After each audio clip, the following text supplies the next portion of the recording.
We had a blast on our first quarter. It's time for another quarter of fun, learning, and exciting challenges this second quarter.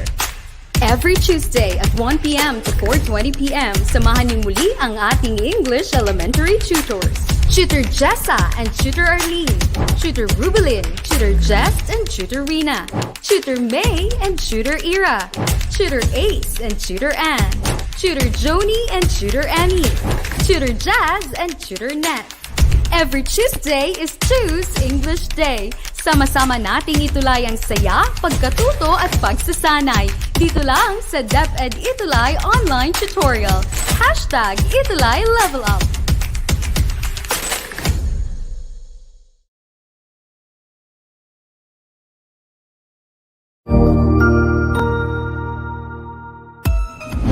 Mabuhay!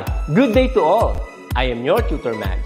Welcome to ETUlay, a free online tutorial, an initiative of the Department of Education, Information and Communications Technology Service, Educational Technology Unit, ICTS EdTech. This program is aimed at helping and assisting learners from kindergarten, senior high school, ALS, Alive and SPED learners. Aside from answering the modules, the ETUlay is offering programs which you will surely look forward to. Together with our parents and teachers, the ETUlay will bridge the gaps where difficulty and ease meet in learning new knowledge and skills. So, let us prepare our modules, pen and paper. Ready your mind to see and hear worthwhile and interesting lessons. Let us now study and learn, together with our volunteer online tutors. Tara na!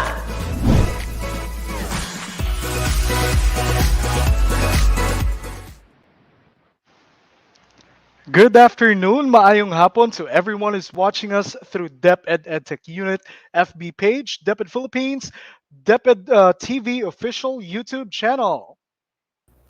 Yes, magandang hapon sa lahat ng mga guro, mga magulang at mga mag-aaralan ng katutok ngayon. It's Tuesday and it's Choose English Day.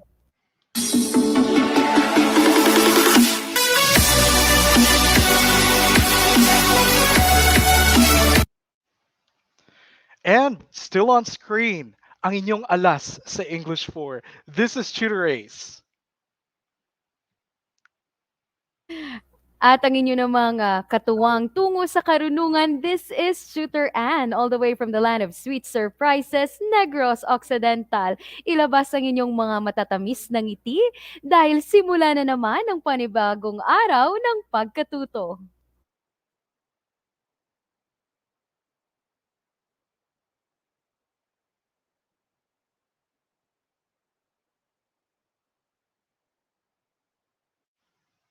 All right, Tutor Ann, is my audio okay right now? Ayun, okay. And like I said, still seeing and believing the champions in you. We are your online tutors for English 4. So Tutor Ann, why don't we go ahead and proceed na tayo sa ating comment section. Greet na tayo ng ating mga champion learners ngayong hapon. Yes, of course. At uunahin na natin ang ating first commenter for every session na ata tutor is. Hello, Yana Rain Leonardo. Good afternoon sa'yo. Followed by, of course, Nicolai. Hello, magandang hapon. Mac Prince Leaf Niepes. Good afternoon. At sino pa ba dyan, Tutor Ann? I think we also have there, all right, Enrico. We also have Enrico in the comment section. Good afternoon, Jason. Heavenly, hello, hello. Kamusta? Jan Kasha, Ria Janine Grospe, Eileen, Jacob. Sino pa ba? Ang dami. Right, Nora, Padilla, Berse, Kirsten or Sabia, Joyce and Manuel. Ayun. So, keep on coming, guys. And syempre, we also want a great good afternoon sa ating mga guro, sa ating mga school heads, everyone in attendance right now. And syempre, sa ating Regional Director of Region 6, hello, hello, Dr. Ramir Barbera Noitico, and SDS Marcet Di Sabaluca. And Tutor Ann, ang ating DepEd TV team, Negros Occidental. Hello, hello, Sir Rafi. Get well soon. Pagaling ka na. Ayun. So, sino pa ba ang nasa comment section natin, Tutor Ann? Yes, at of course, bago ang lahat, Tutor Ace, nakikita mo ba ako sa screen? Can I be Yes. seen? Ah, okay. So Yes, siguro it's just kitang-kita ka. at my end, parang hindi ko nakikita ang aking sarili. Uh, But anyway, speaking of pagbati, binabati ko rin ang lahat ng ating mga co-teachers of course dito sa EB Magalona National High School, especially to Miss Deb and Miss Janine. Hello to you girls. And of course to our PS DSS, Sir Bong and Ma'am Angel. Good afternoon. And of course to our school head, Ma'am Gloria Gustilo, OIC School Head, and of course to Ma'am Rosie Chaga, of course. Ma'am, good afternoon.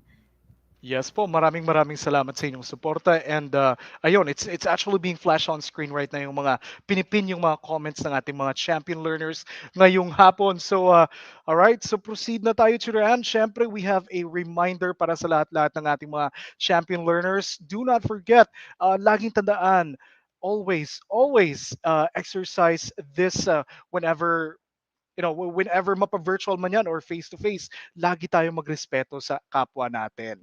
'Di ba? At ano pa ba yung dapat nilang gawin ngayon, Shooter Ann?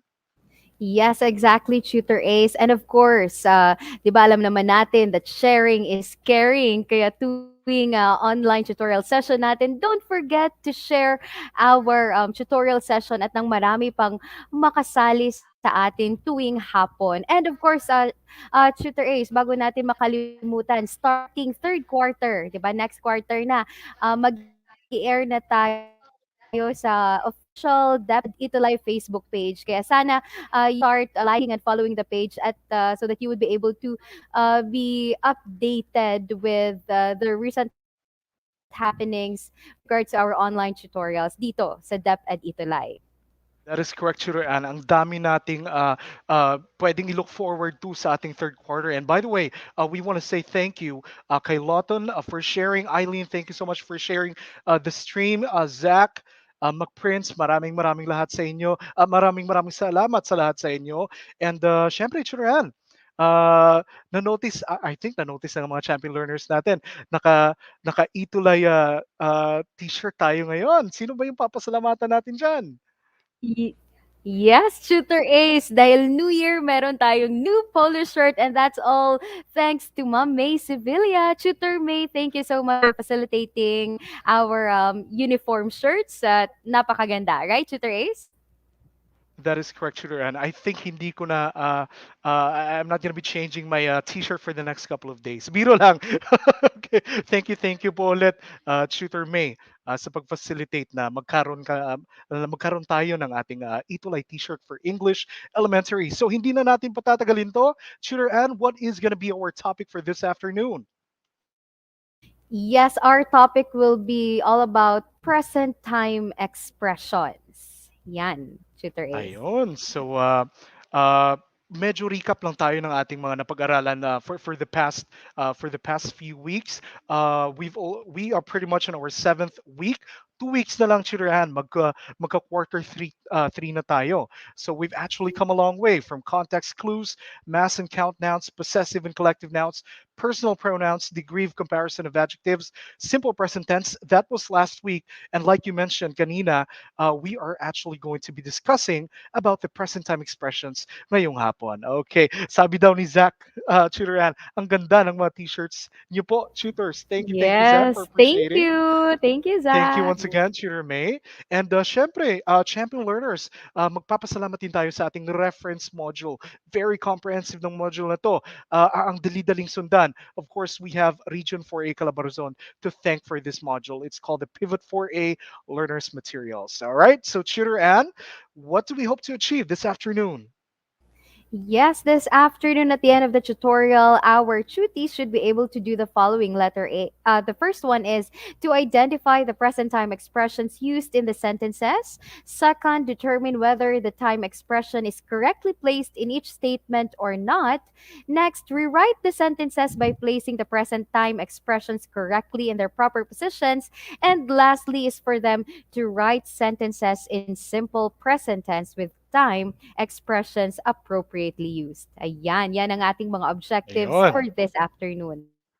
Yes, and this is going to be a very exciting lesson. Pero syempre, before that, we're going to be having a review ng ating week 6. Tingnan natin if natatandaan pa ng mga champion learners natin yung na-discuss natin ng last week, Churan. Ito yung directions para sa Yes. kanila. All right. All they're going to have to do is to put a check if the form of the verb written in bold letters is correct. Check pag tama, put an X if it is wrong. Ayon, simpleng-simple lang, very easy. Sige. So, syempre, Churan, yung reminders natin sa kanila, what should they be doing whenever they answer sa ating comment section? Yes, wag lang nilang kakalimutan ang item number together with their answer at nang di tayo magkalituhan, right? So be ready with your check and your X mark there para mas mapadali ang iyong pagsagot sa ating activity ngayong hapon. Ayon, so proceed na tayo. We have here item number 1. Okay, so here goes the sentence. This top match my shorts. Ayun. Ano ba sa tingin ninyo? Is this the appropriate form of the verb para sa sentence na ito? Balikan nga natin yung week 6 natin if you can still remember everyone. So tingnan natin, is this going to be a check or is this going to be an X for you? Ano ba yung tamang sagot? Yes, Okay. Shooter Ace, actually, ang bibilis nila. We already have answers here from Lawton, Eileen, Mhm. and ayan, X's daw para kay Eileen at saka Lawton, X po. Para naman kay Joseph, check mark daw. So, sino nga ba sa kanila ang tama, Shooter Ace? Let's reveal for number 1. Okay, the correct answer for number 1 is ayon. X is the correct answer. Ayon. So, tama si X. Hindi Yes, biro lang. All tama. right. This time, tama si X. This time, tama si X. No, kidding aside, the correct answer for number 1 is definitely an X. So, congratulations to everyone who was able to get the correct answer for number 1. So, here goes number 2. Chitteran. Number 2 naman, our sentence is, you are the writers of this module. So our verb there is are. Tama nga ba ang pagkakagamit ng ating verb form for our sentence number 2? And tutors, ano na nga ba ang mga sagot ng ating mga tuties dyan sa ating comment section? Sabi ni Jairomir, check daw. Ganun din yung the same thing for Alex. We also have here Jason saying that that would be a check mark for number 2. Who else do we have here? Emerald also saying that that's a check. So what exactly is the correct answer for number 2, Tutor Ann? Yes, let's find out. For number 2, the correct answer is a check mark. Tama, di ba? Yun. Okay. All right. So proceed tayo with number 3. By the way, congratulations to everyone who got the correct answer. Number 3 tayo. My siblings wash the dishes and other utensils. All right. So yung verb natin for number 3 is wash. Tama ba yung pagkakagamit dyan? Is that the correct form of the verb? All right. Alright, So tingnan tingnan natin. natin. Esep. Okay. Sige, Kel, no worries if you're late. Eto na, Mhm. meron na tayong sagot from Nikolai and Lawton. Sabi nila, check. Pero sabi ni Jamai for number 3, sorry, Jamai ba o si Riza? Asan na ba Mhm. yun? Biglang nalipat eh. Anyway, so we have there from Von, from Gian, also check mark. Ano nga ba ang tamang sagot for number 3? Shooter Ace, Parang let's hati reveal.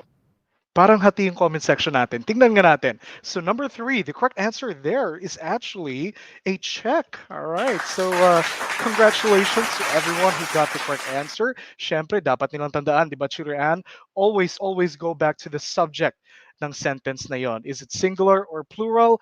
That would tell you kung anong verb yung dapat nyo bang gamitin. Okay, sige. So once again, review lang ito. We're still going to be having a couple of more minutes para so that we can deliver yung tutorial session natin ngayong hapon. Someone saying here na parang nagkakaproblema daw tayo sa parang naghahang. I'm not sure if it's on our end or what. Pero proceed tayo, Tutor Ann. I think we have an activity here for them, right? Yes, please do the honors, Tutor Ann, of giving them the instructions for this activity. All right. So for our first activity para sa ating lesson ngayong hapon, all you have to do is to examine the images and read the sentences below it. Then find the similarities in both sentences being compared. So meron kaming ipapakita na dalawang two images, and then there are gonna be sentences below it, and then you just have to compare, 'di ba? All Alamin right. kung anong pagkakapareho sa dalawang pangungusap na yan. So let's begin Ayun. here with our first image. The sentence is, he prays for his family every night. And then we have here, Yes. ayan, Tutor Ace, please do the honors of reading for image B. Okay. All right. So image B, they pray together every night. Ayun. So we have two sentences there on screen. Champion learners, ano ba yung pagkakapareha ng dalawang pangungusap dyan? The two sentences. Compare them. Okay. All right. So, At mhm. eto na nga, Tutor Ace, sabi ni Loton, the phrase every night daw. Okay. Ayan. Sige nga. Yes. All right. Tingnan natin. Tama ba si Loton? Yes, Ayun. hindi lang si Loton actually. Meron din from Germer, Nancy, McPrince. Yes, we have there the expression every night in both sentences. Well done, everyone. So, eto tayo, second sentence tayo. Okay, Mrs. Cruzat watches weather forecast every morning. All right, so that's our first sentence. Let's compare that with the second sentence in this slide. Tutor Ann. Mrs. and Mr. Cruzat watch weather forecast every morning. So ano naman ang pagkakapareha ng dalawang pangungusap na ito?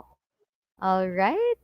We have here from Lotan the expression every morning daw. The same Mm-hmm. also with Okay. Jacob and Riza. Ayun. Tama ba sila, Tutor Ace? Okay, every morning nga ba? Yes, indeed, that is every morning. Yan yung pagkakapareha sa dalawang sentences na yan. The phrase that is similar to both or that appears in both sentences. All right. So tama. Congratulations, guys. And of course, here are the words that were highlighted in our previous activity. The highlighted words such as every night and every morning. These are time expressions that are used to portray the time when the actions happen. And if they can remember Tutor Ann in the previous lesson, they have learned that the simple present is used to signify present condition, diba? Habitual action or general truth. Now, present tense, habitual activities are frequently signaled by by time expressions. Now, these time expressions add details about the particular period when the actions take place. They have to remember that. All right, so ito yon. Yon, ang sinasabi ko kanina. Once again, let me reiterate that. Time expressions are used to portray the time when the actions happen. Kailan nga ba nangyari yung habitual action na yon? Okay? Sige. No worries about this. We're still going to be having more activities so that we can practice what you're learning. Eto, we have learning task number 1. Tutor Ann, eto yung directions para sa kanila. All they have to do right now is to identify. All right, once again, identify the present time expressions used in the sentences na ibibigay natin sa kanila. So here goes, sentence number 1. Tutor Ann, please. All right. So for sentence number one, we have here Alex often draws his dream house. Again, Alex often draws his dream house. Alin dyan ang ating present time expression? Alin kaya dyan sa ating sentence number one ang nagpapahiwatig Mhm. kung kailan nangyari ang action? Right? So we have Okay. here already answers from Joseph, Eileen, Yana. Sabi nila often daw. Are they correct, Tutor Ace? Okay, number 1, the correct answer there is indeed. Ayon, so that's often. Okay, so congratulations everyone who was able to get the correct answer. We have, like you mentioned, McPrince, Chloe, Zaira, everyone there in the comment section. Congratulations once again. Number 2 sentence. Nina and Lino join this contest every year. Ayon. So that's sentence number 2. Champion learners identify the time expression used in sentence number 2. Ano nga ba yung nagpapahiwatig ng time kung kailan nangyayari Yes. yung action na yan? Okay? All right, let's find out. We already have answers here, Tutor Ace. For number two, sabi ni Jason, Lawton, and Heavenly every year daw. Tama ba Mhm. sila, Shooter Ace? Okay, for sentence number two, the correct answer there is, ayan, parang na ano ah. Okay, there it goes. Sentence number two, the correct answer is every year. Okay, proceed tayo. Sentence number three. All right, for sentence number three, my tooth sometimes hurts whenever I drink cold beverages. Again, my tooth sometimes hurts whenever I drink cold beverages. So, alin dyan, yung ating present time expression for number three. Mhm. Okay, and we already have answers here, Tutor Ann. We have here Heavenly saying that the correct answer for number three, or that the time expression for number three, is the word sometimes. That's also being agreed to by Zaira Gale, also saying the same thing. Sometimes daw, Tutor Ann. Tama nga ba yung sagot nila for number three? Yes, they are correct. For number three, our present time expression there is the word sometimes. Next number. Okay. Next number. We write compositions in English once a month. Ayon. Sige. Once again, sentence number four. We write compositions in English once a month. Okay. Tignan natin. Number four, champion learners, what is the time expression used? What phrase signifies kung kailan nangyayari yung action na yan? Okay. Do we have Eto na, answers? Twitter Ace. Yes, we already have answers here. Sabi ni Jamay, once daw. Sabi ni Gail, once a month. Sabi ni McPrince, once a month. The same all answer also with Zaira and Jason. So ano nga ba ang tamang sagot for number 4, Twitter Ace? Number four, the correct answer is once a month. Ayun. So, laging tatandaan, once a month. Dapat makumpleto natin yan, di ba?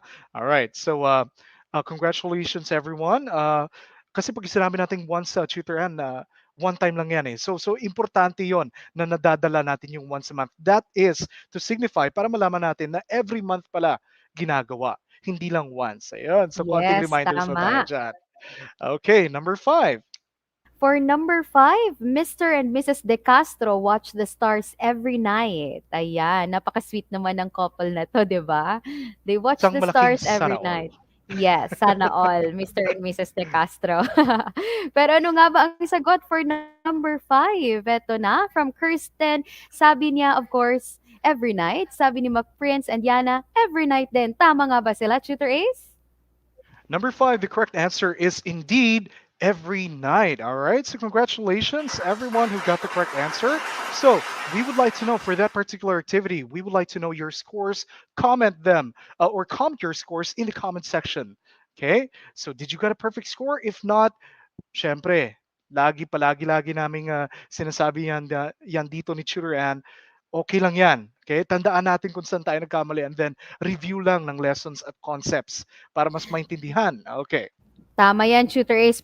Pero sa tingin ko, napakasisiw ng ating competency ngayong hapon dahil from Mhm. our first activity pa lang, we're already having scores like 5 out of 5 and 4 out of 5. Ayan. Kaya congratulations sa lahat, Nikolai, Lawton, Kiel, and to everyone who got uh, perfect score and high score as well sa ating first activity for our Yes. lesson this afternoon. Correct. Kirsten, thank you daw, tutors. She was able to get a perfect score. Meron akong nakita kanina, 5/6. Siguro nagka-typo lang yun.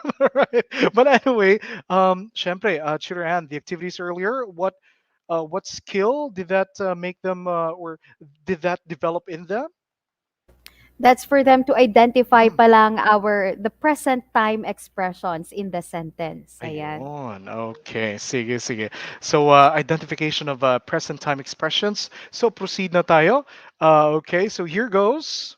Para mas maintindihan natin yung lesson natin ngayong hapon. So, the use of every and its synonyms. So, here are some present time expressions. So, we have examples listed there on your screen. We have the words or the phrase every day. Which means daily, every morning, every afternoon, every Monday, every month, pag monthly, every week, we say, pag weekly siya, that's every week. Every year, we can also use annually or yearly. So, for example, we have there, Wilbert checks his blood pressure every day. Ayan, or daily. Pwede ding mapanghalili natin dyan. Okay? Sige, what else do we have there, Tutor Ann?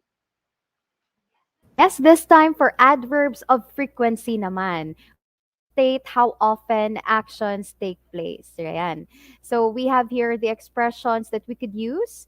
We have always, often, sometimes, seldom, frequently, usually, generally, regularly, habitually, and repeatedly. So these are expressions na nagsasabi kung gaano kadalas ba gawin ang isang bagay. So these expressions are examples of our adverbs of frequency kung nare-recall nyo pa from your previous lessons, no, 'di ba?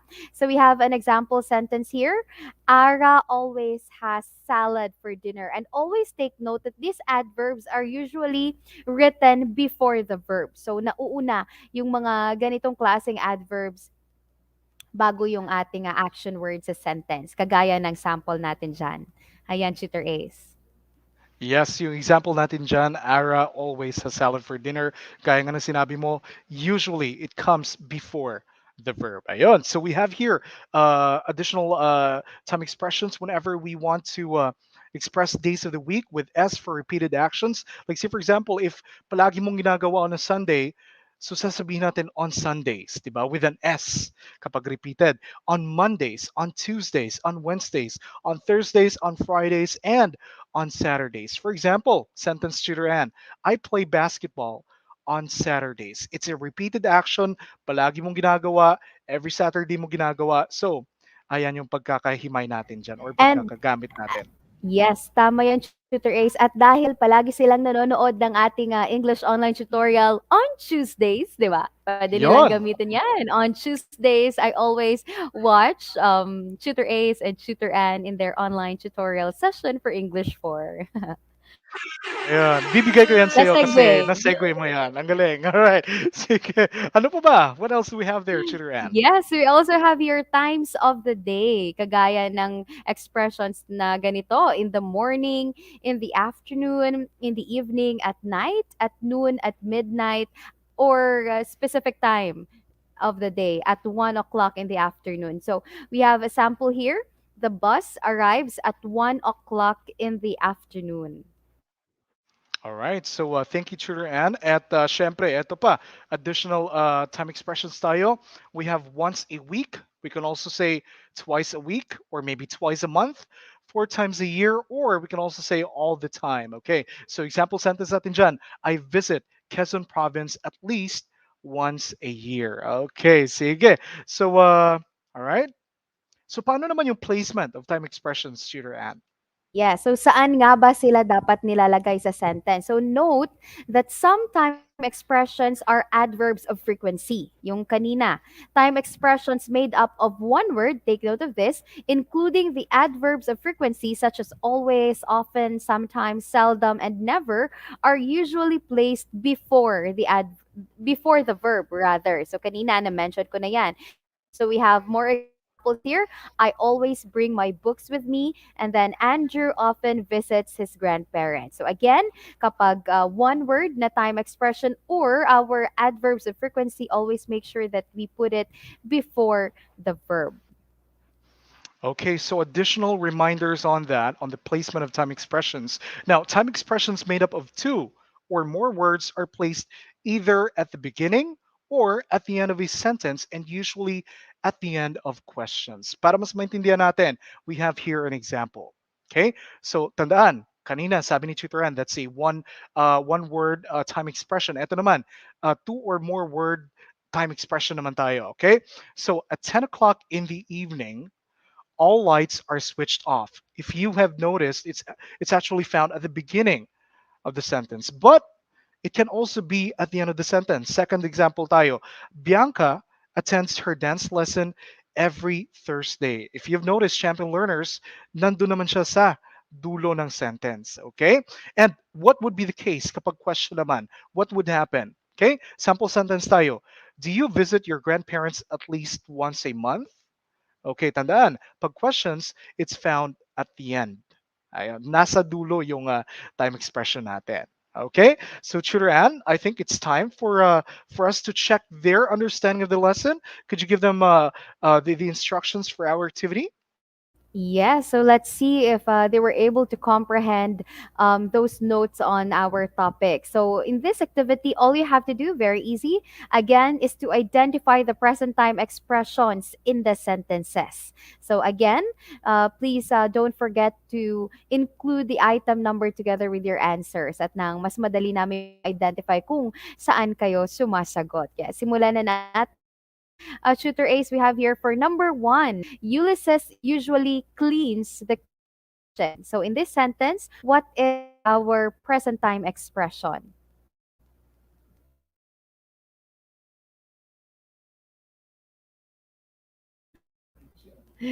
Shooter Ace, mas mas mabuti kung maririnig kita pag naka-unmute ka. Yun, nakita ko na. Kakakita ko lang, nakamute pala. Alright, yes. Sabi ko, sana all. Naglilinis ng kitchen, di ba? At hindi lang sana kitchen, yung lilinisin. Okay. But Di anyway, ba parang ikaw yan? Actually, parang yes, parang na-base sa'yo yung sentence na yan nakapag-reflect eh. ako. All right, so Chiran, we already have answers here sa ating comment section. All right, sabi ni Lawton, the time expression is the word usually. We also have Gemai, Austria, saying usually. Nikolai, Jason, and who else? Okay, Heavenly, thank you for the reminders. Yes, and okay, there goes. So ano ba yung tamang sagot natin, Chiran? Of course, for number one, the correct answer is the word usually. Ayan, Okay, congratulations. sige. Congratulations. Number two tayo. Number two sentence. Her mother works hard every day. Ayon. So for sentence number two, can you identify the time expression used in that sentence? Ayan, sige nga. Okay, so hihintayin natin yung mga answers ninyo. Uh, so for the meantime, we want to say hi, Yes. Aldrich. Zaira, parang ngayon ko lang nakita. Chriselle, hello, hello. Thank you for tuning in sa ating stream. Chiran, go ahead, please. Yes, at eto na nga, Tutor Ace, meron na tayong mga sagot for number two. We have from Jermer, Justmin, and from Eileen. Sabi nila, everyday. Tama ba sila, Tutor Ace? Is it everyday? Every day is indeed the correct answer. Okay, number three tayo. So very easy na ating lesson actually. Yes, Chiran, number three. All right, for number three, Tina attends her piano lesson once a week. So, alin dyan yung ating present time expression for number three. Ay, nagpapabati. Sino ba to? Lawrence Kyle Villagracia Lawrence. Gakusan. Hello. From Bilogo Elementary School. Good afternoon to you. All right, so Tutor Ann, we already have answers here. We have Justmin Buhangin saying that the time expression used is once a week. Zach agreeing to that. McPrince, Emerald, Jenny, Pinsoy, Kurt, thank you. Once a week din yung answer niya. Correct answer, Tutor Ann, for number three is Of indeed course, yes. Once a week. once a Ayan. week yan. Ayan, sige. Let's proceed. Number four tayo. Okay, number four. Augie reads stories every afternoon. Okay, habitual action. Uh, Yes. Kailan ba nagbabasa si Augie ng mga stories? All right, Napakagandang hobby, 'di ba? To read. that is correct. Uh, I'm sure Churian, mahilig tong magbasa si Churian eh. Palagi ko tong nakikita na may hawak-hawak na libro, mapasan man. Noon. Ngayon Siyempre parang medyo na nag-iba busy na. na ngayon eh. Oo, kasi marami ng ano eh. All right, but anyway, we have answers here, Chidran. Yes, for number four, we have from Jacob, Zach, and Rihanna. Every afternoon daw, Tutor Ace. Tama ba sila? Number four, correct answer is every afternoon. Okay, congratulations everyone. Sentence number five tayo. Yes. Number five, Don Doddy visits his farm every month. Ayan. So, alin dyan yung ating present time expression for number five, Don Doddy visits his farm every month. Diba? So, sana lahat may farm, di ba? Don Doddy, baka naman. Pagkakaalam ko parang meron kang farm eh. Hindi biro lang. Okay. But anyway, we have Sa, here sa uh, Farmville. sa Farmville, tama ba Farmville, ako? nasa Facebook pala. Ayun. So, by the way, Churan, we have answers here. Galing sa ating champion learners, we have Lawton, Edris, Emerald, Justmin, saying that the correct answer is every month. Vaughn also saying that the correct answer is also every month. Correct answer, Tutor Ann, is for Of number five. course, yes, every month. Ayan. Very easy ng ating lesson ngayong hapon. So kiddos, we would like to know your scores in the comment section. I-comment nyo na yan. Nakakuha ba kayo ng perfect score? I believe that everyone did.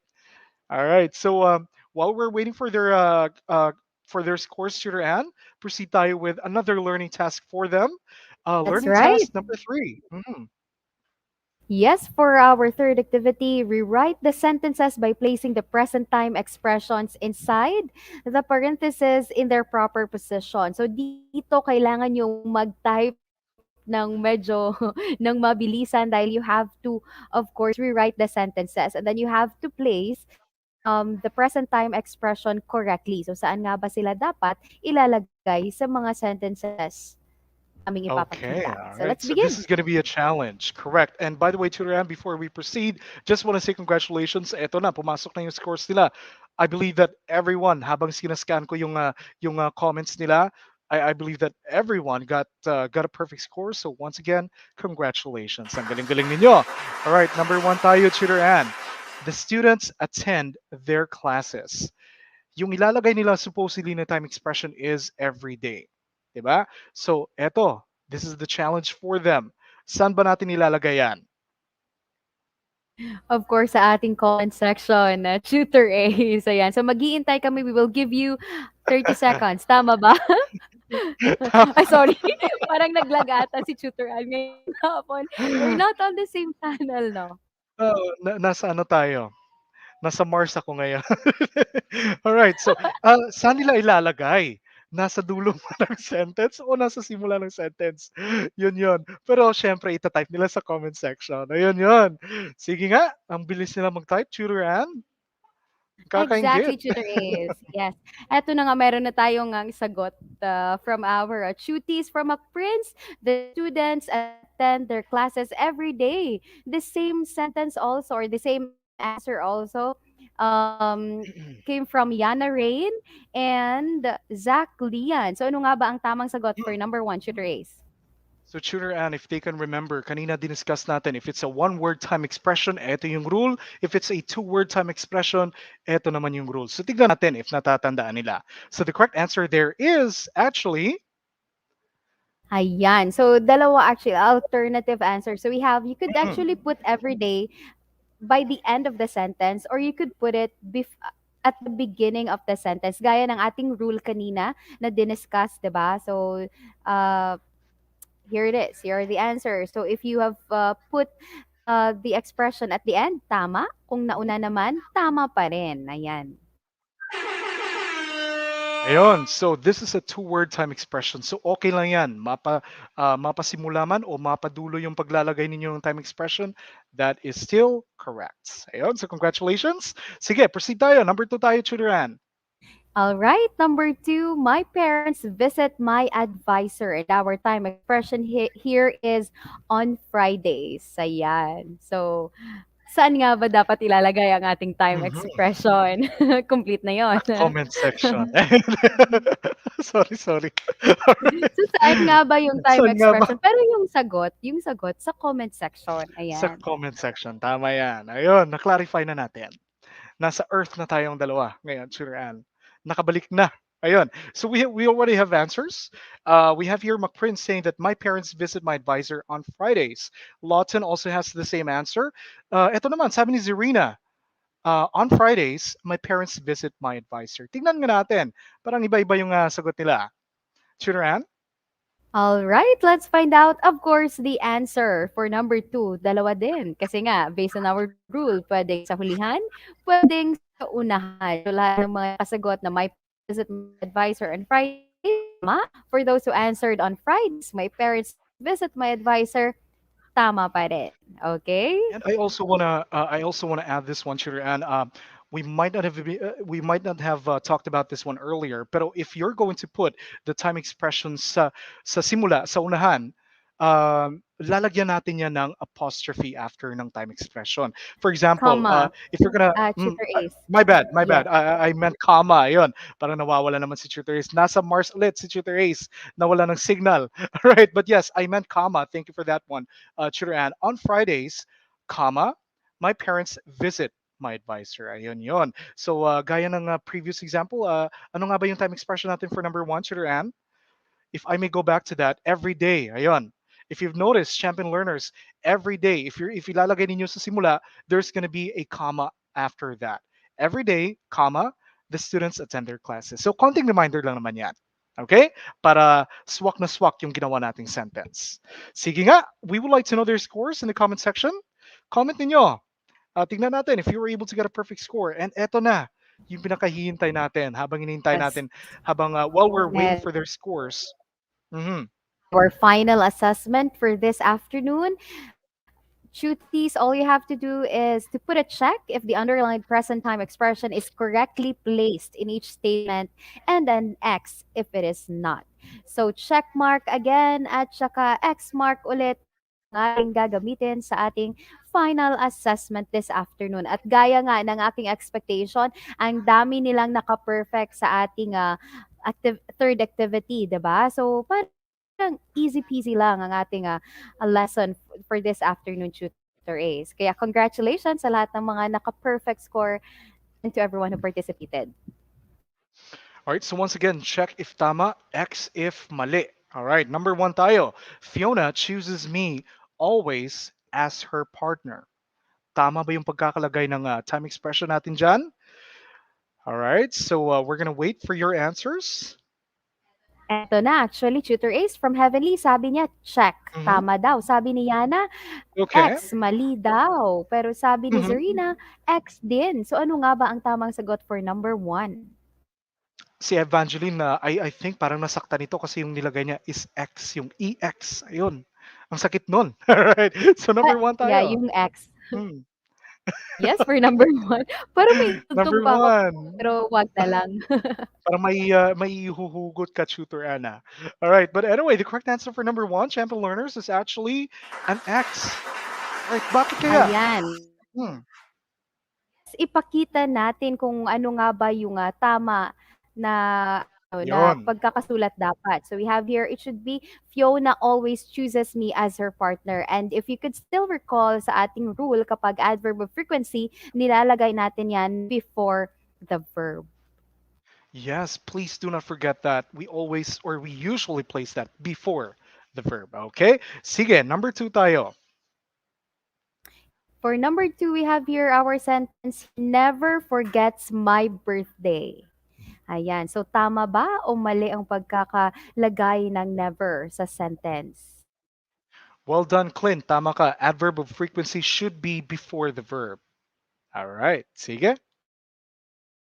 Sige, for number two, we have answers here already. Tutor Ace from Karina, Hmm? Shaq daw. The same also for Jermer and Jason. Tama nga ba sila for number two? Number two answer is yun, tama yan. It's definitely a check mark for number two. Okay, so number three tayo. Does Leia attend in school meetings every quarter? Okay, time expression natin dyan is every quarter. Tama ba yung pagkakalagay na nasa dulo? Tama ba yan? Alright, sige. Tingnan natin yung comment section natin. So we're still getting Yes. answers for number two, I believe. Pero Eto eto na. na. Si Yana Rain, sabi niya, check Ang po. Tama bilis. daw po. For Zach, also Aha. the same and also with Lawton. So ano nga bang tamang sagot for number three, Tutor Ace? Number three correct answer is it's definitely a check. All right, so congratulations, everyone. So there goes our assessment for this afternoon. Once again, we would like to know your scores. Comment your scores sa ating comment section and habang hinihintay natin yan, review tayo, Tutor Ann. So ngayong hapon, we have learned that time expressions add details about the particular period when the actions take place. Ano pa ba? Learn that time expressions add details about the particular period when the actions take place, and then time expressions are adverbs of frequency. Time expressions made up of one word, including the adverbs of frequency such as always, often, sometimes, seldom, and never, are usually placed before the verb. So again, let me just clarify that. Kapag one word or adverb of frequency, nilalagay natin sila before the verb. Okay, thank you for that one, Tutor Ann. And eto pa, additional reminders.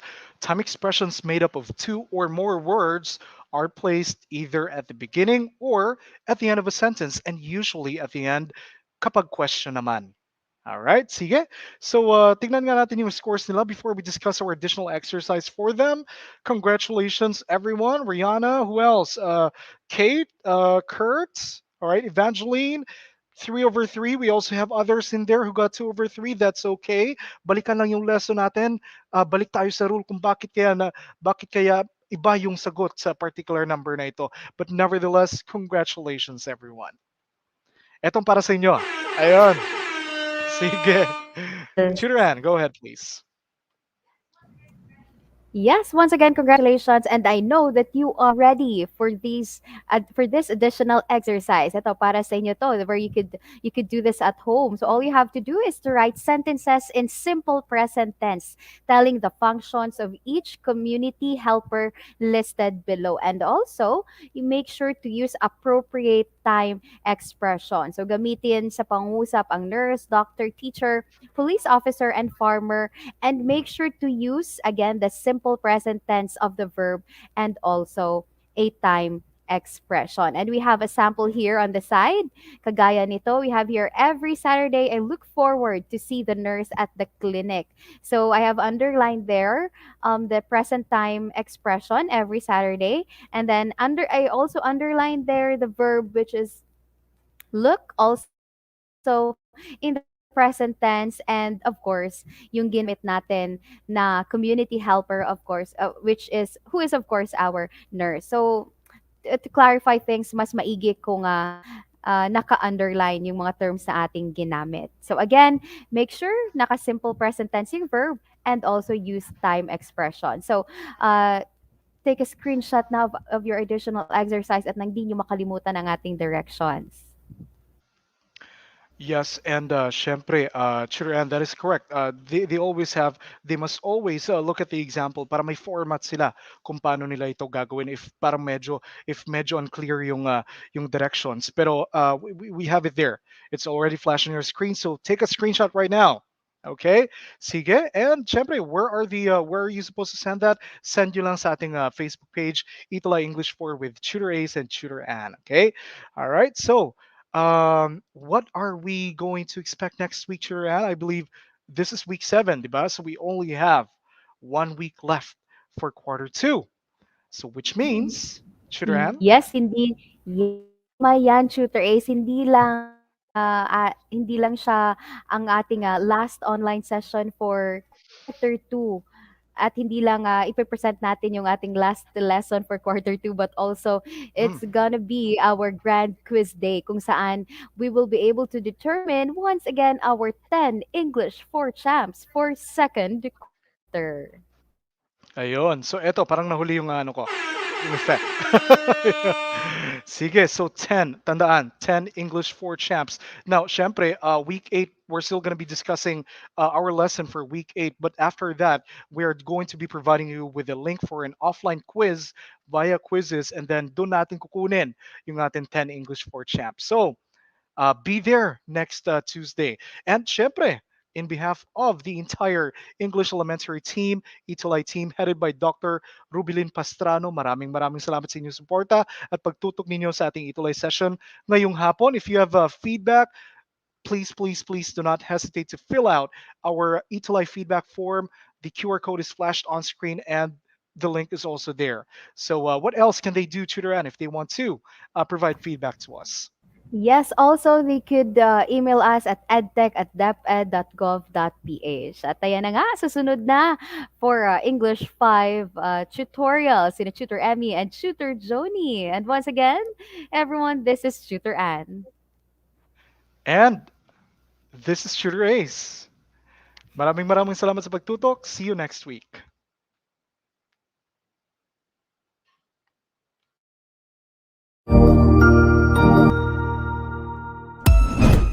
Ang husay naman! Natapos mo ang iyong tutorial session kasama ang iyong mahusay na ETUlay tutor. May bago ka bang natutuhan? I-share na yan gamit ang hashtag ETUlay Level Up. Huwag aalis ha, dahil may susunod pang programa na pwede mo ring panoorin at salihan. Dahil naghihintay na ang iyong mga tutors. Happy learning dito sa ETUlay!